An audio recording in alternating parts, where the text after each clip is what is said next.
is a 65 Monza convertible that I bought, I'll say a month and a half ago, 2 months ago. Needed some work, flywheel, fuel system, you know, the typical stuff. It's an Arizona car, it doesn't have a lot of rust on it. So anyway, I got it running and driving, and I want to take it out for a spin and talk a little bit about Corvairs. And if you're considering purchasing a Corvair, there is probably some information you're going to find interesting. So come along with me on this trip with the 1965 Monza convertible 110 horsepower 4-speed. Join me. This particular car I purchased about 2 months ago.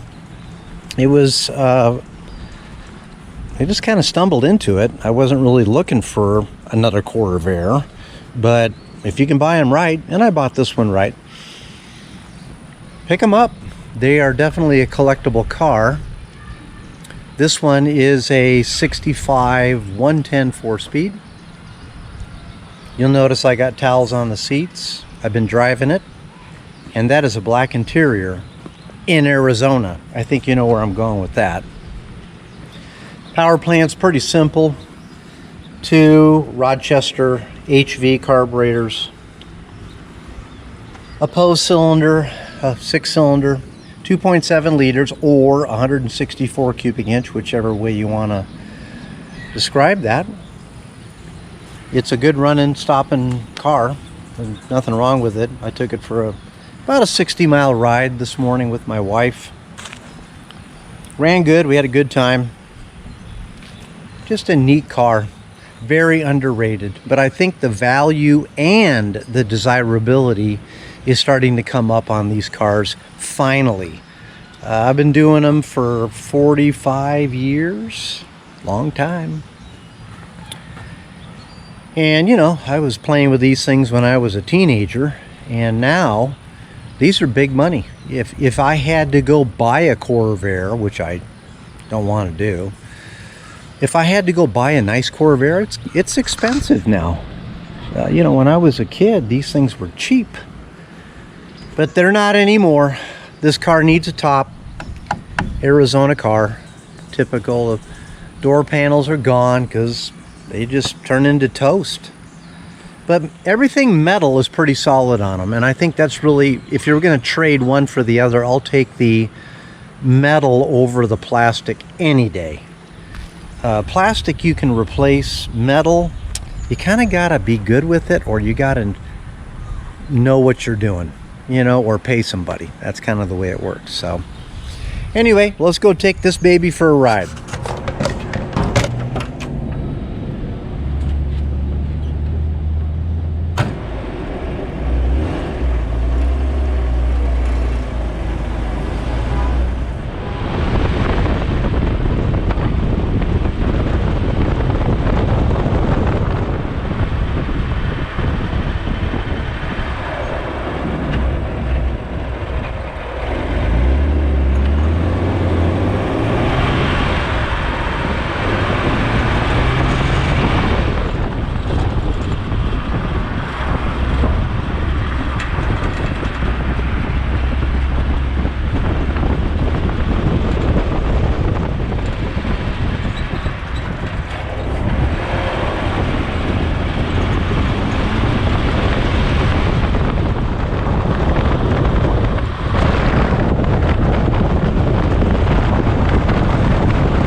Seems like Corvair values are going up quite a bit. I've been doing Corvair since 1978, thereabouts. Definitely a teenager when I got my first one. Getting to be an old man now. 63 years old. Been doing Corvairs for, I don't know, 44, 45 years. Long time. Had a lot of fun with Corvairs over the years. I have owned a lot wheel into the 65 Monza here. It was a gift of the Lord. So I had to put a flywheel in it. I had to rebuild the carburetors, take the tank out, flush the tank. Do a bunch of little things to it, nothing major, unless you call pulling an engine major.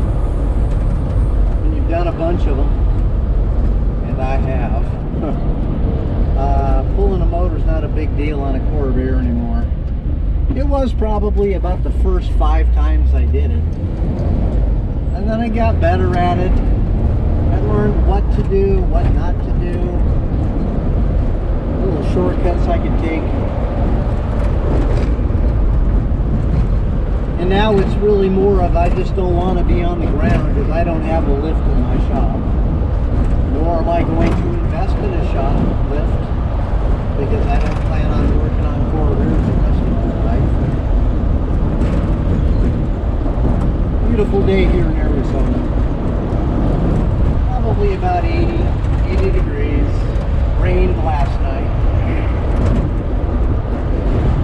Heading back for home. So I went out and shot some footage with the GoPros. Handy little gadgets we have. And time to go someplace where there's air conditioning. And I have such a place.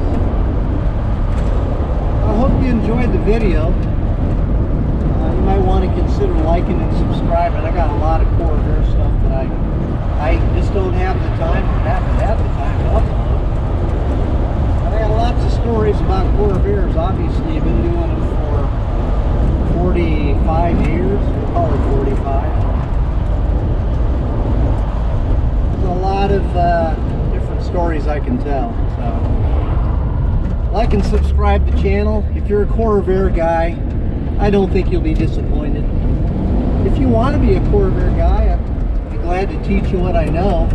I can't take it with me. There's a younger generation of guys kind of coming into Corvairs, and that's exciting to see the younger guys coming in. But you gotta have money nowadays to do Corvairs. I'm glad I don't have to buy my car. I wouldn't want to pay for it. I'll make a couple bucks on this 65 Monza convertible. Why not?